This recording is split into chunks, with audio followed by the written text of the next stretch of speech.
ರಾಷ್ಟ್ರಧ್ವನಿ ನ್ಯೂಸ್ಗೆ ಸ್ವಾಗತ. ನಾಡಿನ ಸಮಸ್ತ ಪತ್ರಕರ್ತರಿಗೆ ಪತ್ರಿಕಾ ದಿನಾಚರಣೆ ಶುಭಾಶಯಗಳು. ಈ ದಿನ ರಾಜ್ಯಾದ್ಯಂತ ಪತ್ರಿಕಾ ದಿನಾಚರಣೆಯನ್ನು ಆಚರಿಸಲಾಗುತ್ತಿದೆ.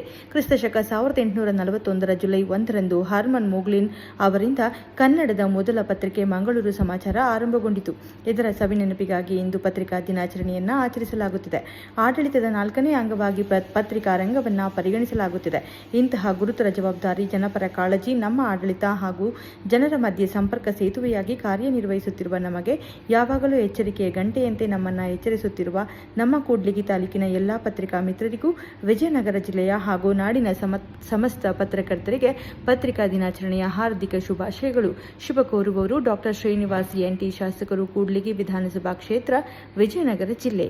ಕ್ಷಣ ಕ್ಷಣ ಮಾಹಿತಿಗಾಗಿ ವೀಕ್ಷಿಸಿ ರಾಷ್ಟ್ರಧ್ವನಿ ನ್ಯೂಸ್ ಕನ್ನಡ.